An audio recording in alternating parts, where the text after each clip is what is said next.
Kami tadi sudah masuk, tetapi ada dua opsi, diminta keluar langsung atau berada di barisan belakang tapi tidak ngomong. Kami kan di sini bukan untuk menjadi penonton, Profesor Jimli, ya kan? Nah, terkait dengan tadi juga kami keberatan. Kenapa kalau kami bawa ini kasus kriminalisasi terhadap kami, akademisi, peneliti, dan aktivis, di situ ada juga Profesor Otto Hasibuan yang dari kantor pengacaranya mendampingi atau menjadi PH dari pelapor Joko Widodo, ya. Jadi itu tidak fair. Kami komplain kepada Profesor Jimli. Kenapa sedangkan jurnalis saja kalau sebisa mungkin cover both sides, mendengar cerita dari dua sisi. Nah, kenapa ini yang namanya Komite Reformasi Polri tidak mau mendengarkan cerita dari sisi kami? Sementara Otto Hasibuan ada di ruangan itu yang bisa menyuplai data atau informasi sesuai dengan versi mereka, gitu kan? Nah, inilah yang kami komplain kepada Pak Prabowo Subianto, ya dengarkanlah Pak, ya jangankan tersangka, harusnya terpidana pun bisa didengarkan, nggak ada undang-undang melarang itu. Yang kedua, kami tadi juga menyerahkan Jokowi's White Paper ya kepada 11 komisioner masing-masing satu. Ya, kami menginginkan hak untuk meneliti di Indonesia itu jangan dibungkam, ya, jangan dibungkam. Kenapa? Yang kami teliti kan dokumen publik, ya, ijazah Joko Widodo sebagai presiden itu kan dokumen publik. Ya, kami menjawab dan simpulkan palsu, ya tinggal dibalas oleh ahlinya, simpulkan asli, biarkan rakyat yang menilai dan menyimpulkannya.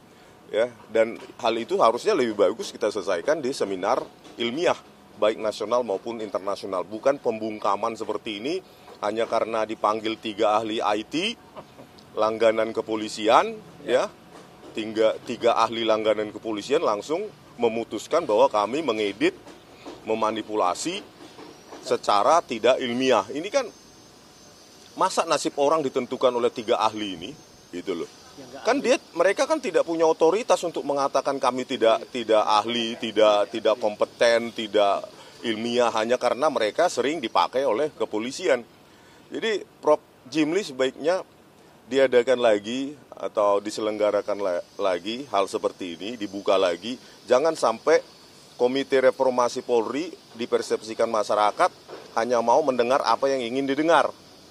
Ya, tadi juga saya menyerahkan satu buku di samping Jokowi's White Paper, yaitu rekayasa barang bukti digital oleh Laboratorium Forensik Polri. Ya, di situ aktornya ada Tito Karnavian, Krisnamurti, Muhammad Nur Al-Azhar, dan lainnya. Saya katakan kepada Prof. Jimli, jangan percayai saya dan jangan percayai buku itu sebelum Bapak menyerahkannya, mengkajinya ke BRIN atau peneliti-peneliti independen di BRIN, di Mabes TNI ataupun di luar negeri, gitu. Jangan percaya karena itu Rismon. Harusnya tidak percaya dulu buku yang kami kasih, termasuk JWP dan buku rekayasa kasus kopi sianida, sebelum itu diuji oleh peneliti atau laboratorium independen. Ada kok, BRIN kita punya, Universitas Indonesia punya, ITB punya, Mabes TNI juga punya. Jadi itu sebagai masukan, sehingga tadi sebenarnya saya ingin memberikan masukan untuk didirikannya Badan Forensik Independen. Itu masukan saya sebenarnya, gitu loh, kepada Prof. Jimli, gitu. Tetapi ya saya merasa dibungkam, gitu loh. Masih tersangka saja tidak boleh menyuarakan aspirasinya, apalagi terpidana. Dan ingat Prof. Jimli, ya, kalau kami meneliti dan kami mengedit, kami memanipulasi, tidak mungkin kami publikasi dalam sebuah buku. Manipulasi yang jahat itu di ruang gelap, bukan di ruang terang.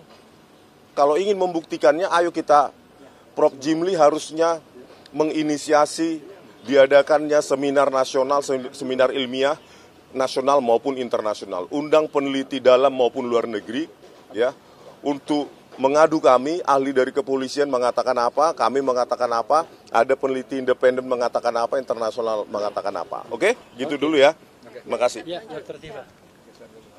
Jadi kan kasus RRT ini contoh untuk reformasi sesungguhnya. Ya. Mana, bro? Baik, bismillahirrahmanirrahim. Assalamualaikum warahmatullahi wabarakatuh. Ini saya orang ketiga dari RRT akan menyampaikan beberapa pandangan kami bertiga termasuk solusi. Sebenarnya kami ingin memberikan solusi terkait dengan kasus ini. Bagaimana negara bisa menyelesaikan masalah polemik ijazah palsu Jokowi ini ya. Jadi saya akan mulai dengan begini. Jadi kami sebagai akademisi, kami memandang bahwa perkara dugaan ijazah palsu Jokowi ini muncul dari perbedaan kajian, analisis publik, dan dinamika ruang pengetahuan. Bukanlah ranah kriminal murni. Aktivitas ilmiah selalu berangkat dari pertanyaan masyarakat, keraguan metodologis, dan upaya memahami realitas secara lebih dalam. Karena itu, penyelesaian perkara seperti ini secara hukum sangat layak untuk dipertimbangkan melalui mekanisme penghentian penyidikan atau SP3. Diskusi kami dengan tim penasehat menunjukkan bahwa tidak terlihat adanya unsur kriminalisasi apapun, unsur pidana apapun, dan tidak ada kerugian material apapun yang terukur. Dan subjek perdebatan lebih dekat pada wilayah akademik ketimbang kriminalisasi. Dari sudut pandang politik negara, langkah demikian juga membuka ruang stabilitas sosial, mencegah polarisasi berkepanjangan, serta menjaga wibawa institusi penegak hukum di masa ketika publik membutuhkan ketenangan dan kepastian. Kami juga ingin menegaskan bahwa negara modern hanya dapat maju bila memberikan jaminan kuat terhadap kebebasan akademik. Ilmu pengetahuan tidak boleh dikerdilkan menjadi perkara kriminal. Kritik ilmiah betapapun tajamnya adalah bagian dari fungsi akademisi untuk menjaga kesehatan demokrasi. Seluruh dunia akademik berdiri atas prinsip bahwa penelitian, penilaian kritis, dan publikasi ilmiah harus dilindungi sebagai kontribusi kepada bangsa, bukan ditakuti sebagai ancaman. Pandangan ini kami sampaikan bukan untuk kepentingan pribadi, tetapi sebagai penegasan bahwa tanpa ruang aman untuk berpikir, negara akan kehilangan fondasi kemajuannya sendiri. Dalam kerangka mencari penyelesaian yang lebih besar dan lebih beradab, kami menawarkan suatu pendekatan yang dikenal dalam kajian politik sebagai Marcos Way. Pendekatan ini menempatkan kemanusiaan sebagai pilar penyelesaian. Dalam berbagai negara, ketika tekanan publik terhadap seorang mantan pemimpin mencapai titik yang sangat tinggi, negara memilih memberikan ruang pemulihan, bukan konfrontasi. Terlebih kami memahami bahwa tekanan politik berkepanjangan dapat berdampak serius pada kesehatan fisik dan mental seseorang. Dalam hal ini adalah mantan Presiden Joko Widodo. Stres akut, penurunan imunitas, hingga risiko komplikasi medis. Karena itu, menyediakan jalan keluar berupa kesempatan untuk menjalani perawatan medis di luar negeri dapat menjadi solusi yang elegan dan manusiawi. Ini yang kami tawarkan. Pendekatan seperti ini memungkinkan dua hal sekaligus berjalan. Di satu sisi, negara menjaga ketenangan publik dan menghindari eskalasi konflik. Di sisi lain, pihak yang bersangkutan tetap mendapatkan ruang penghormatan dan perlindungan kesehatan. Inilah pilihan penyelesaian yang tidak merendahkan siapapun, sekaligus membuka jalan bagi negara untuk memfokuskan energi pada masa depan dan agenda pembangunan. Tiga gagasan ini kami sampaikan di dalam forum yang sedianya kami hadir, Komisi Percepatan Reformasi Kepolisian ini, sebagai sebuah pandangan intelektual dan akademisi. Indonesia membutuhkan keteduhan, kecerdihan nalar, dan keberanian untuk memilih solusi yang menjaga martabat semua pihak. Sebagai akademisi, tugas kami adalah menawarkan perspektif yang luas, bukan menghakimi, dan membantu negara melihat jalan yang teduh, bukan memperkeruh keadaan. Dan selama bangsa ini masih membutuhkan pemikiran jernih, kami akan menjalankan fungsi itu dengan penuh tanggung jawab dan kehormatan. Salam takzim dari kami, Dr. Roy Suryo, Dr. Ismon Syanipar, dan Dr. Tifauzia Tiasuma.